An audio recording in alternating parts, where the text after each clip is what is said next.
Hello guys, welcome to our channel Mind Nutrition।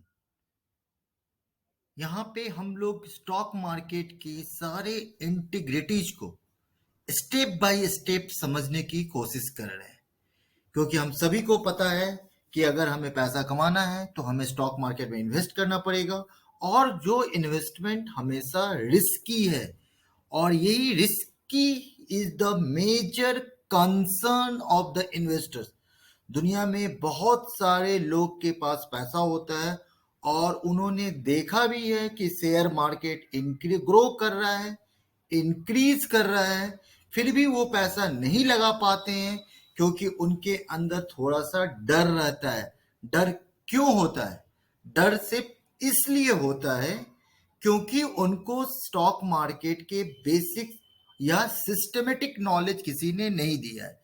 तो हम लोग अपने इस चैनल पे उसी नॉलेज को धीरे धीरे लर्न करने की कोशिश जारी रखते हैं। One should have very strong knowledge if you have taken the decision।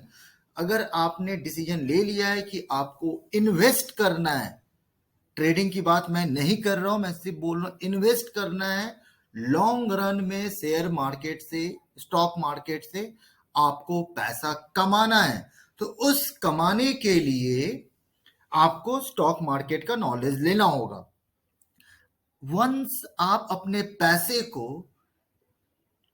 काम पे भेजते हो तो उसके बदले में वो कुछ रिटर्न ला के देता है, और जो रिटर्न ला के देता है उसको हम लोग या तो ये कह सकते हैं कि वो इंटरेस्ट दे रहा है, या तो हम कह सकते हैं कि डिविडेंड दे रहा है। ये दो बहुत ही इंपॉर्टेंट कॉन्सेप्ट है जो हम लोग धीरे धीरे समझेंगे कि इंटरेस्ट अर्न करना क्या होता है और डिविडेंड अर्न करना क्या होता है। तो दोस्तों, आप लोगों ने बैंक एफडी का नाम तो सुना होगा, फिक्स डिपॉजिट। और फिक्स डिपॉजिट सबसे सेफ, सबसे शर्तिया इलाज भी हम उसको कह सकते हैं, जिससे लोग अपने पैसे पे इंटरेस्ट कमाते हैं। मतलब क्या कि सपोज आपने 1 लाख रुपया बैंक में 5 साल के लिए रख दिया, और बैंक कहता है कि आज 2021 में अगर आपने अगस्त मंथ में पैसा रखा है तो हम आपको 6% पर एनम इंटरेस्ट देंगे। तो ये जो इंटरेस्ट बैंक आपको कमिट करता है 2021 में, और अगर आपने 5 साल के लिए पैसा जमा किया है तो बैंक वो हर हाल में देगा 6%, 1 साल के लिए, फिर अगले साल के लिए 6%। वो कब तक देगा? जब तक का आपका फिक्स डिपॉजिट में आपने एक साथ में बोला है कि मैं 3 साल के लिए पैसा जमा कर रहा हूं, तो आपको हर वो 3 साल देगा। ऐसा नहीं कि 2022 में अगर बैंक का प्रॉफिट कम हो जाता है तो बैंक बोलता है नहीं नहीं नहीं, इस साल ऐसा करो, एक काम करते हैं, इस साल आप इंटरेस्ट कम ले लो मुझसे, और जब अगले साल मार्केट अच्छा हो जाएगा, मेरा प्रॉफिट बढ़ेगा, तो हम आपको ज्यादा देंगे। ऐसा नहीं होता है। तो हम लोगों ने एक बहुत ही इंपॉर्टेंट लेसन यहाँ पे क्या सीखा, जो हम सभी को पता है। हमारे घर में हमारे पापा, हमारे बाबा, हमारे दादा ने शुरू से बैंक से दोस्ती क्यों करके रखी है?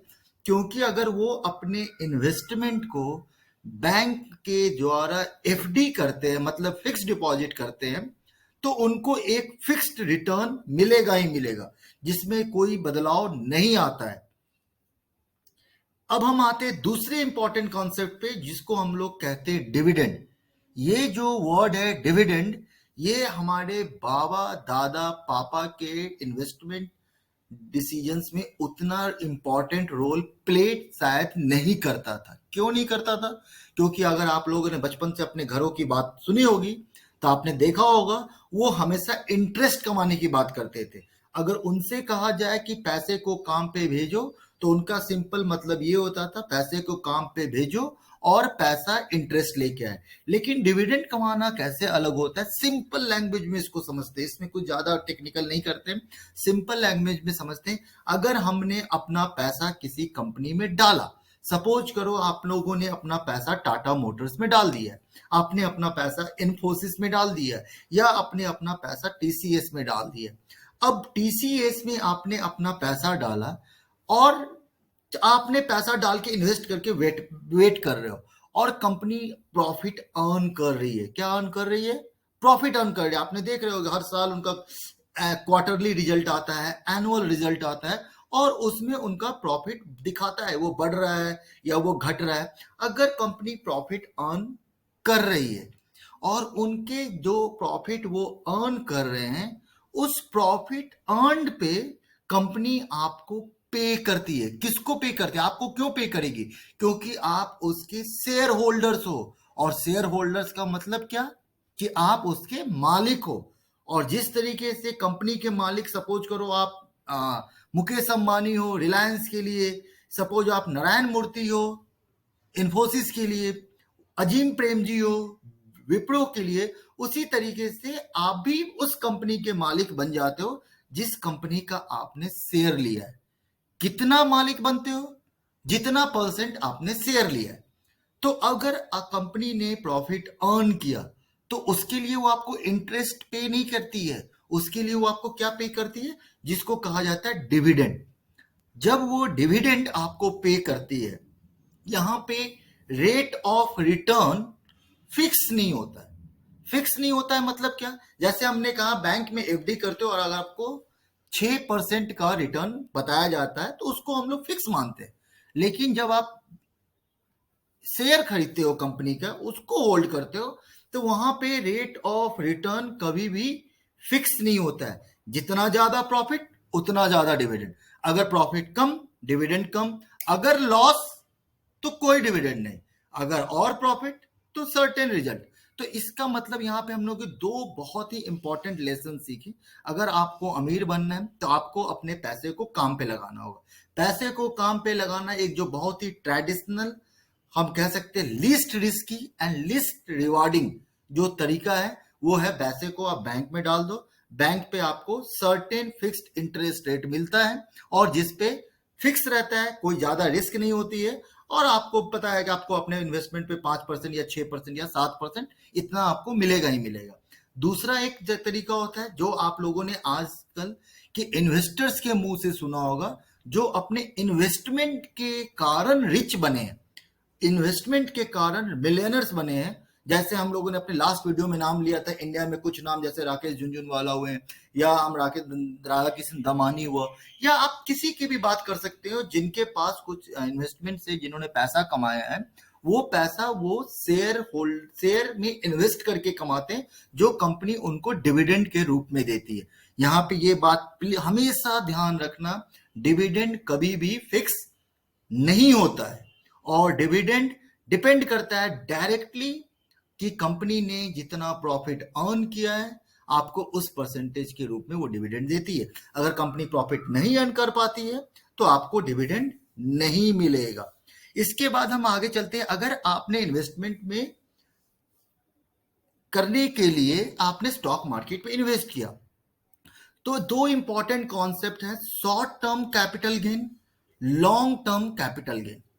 ये वर्ड पे थोड़ा ध्यान दीजिए। शॉर्ट टर्म मतलब क्या? आपने पैसा कुछ समय के लिए मार्केट में लगाया और all of a sudden market ने, उस कंपनी ने अच्छा रिटर्न दिया और आपने उस पैसे से बहुत ज्यादा कमा लिया। जो शॉर्ट टर्म जनरली 1 साल से कम का होता है।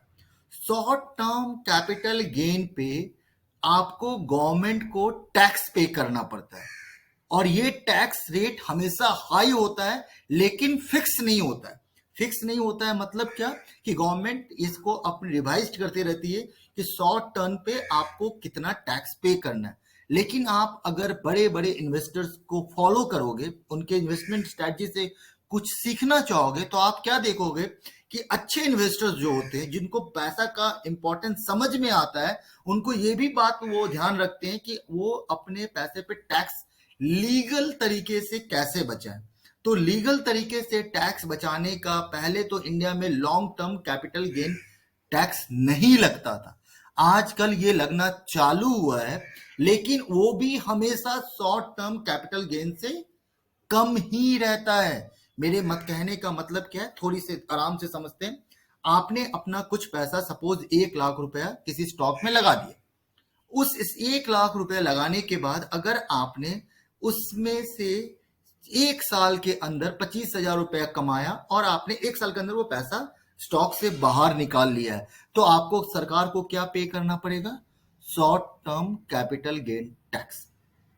लेकिन वहीं पे अगर आपने दूसरा किया, आपने 1 लाख रुपया लगाया और आपने वो पैसा मार्केट से बाहर नहीं निकाला है, वो आपने छोड़ दिया, वो 1 साल 2 साल 3 साल 5 साल तक मार्केट में ही पैसा लगा हुआ है, तो फिर आप short term capital gain tax देने के लिए लायबल नहीं हो। तो आपको क्या देना पड़ता है, आपको लॉन्ग टर्म कैपिटल गेन देना पड़ता है, जो मिनिमम होता है it is round about 1.5% government आपसे लेती है। अगेन ये फिक्स नहीं होता, ये चेंज होता है। तो यहाँ पे हम लोगों ने क्या इंपॉर्टेंट बात सीखी, हमने ये सीखा कि हमें लॉन्ग टर्म कैपिटल गेन पे फोकस करना है, ना कि शॉर्ट टर्म कैपिटल पे फोकस करना है।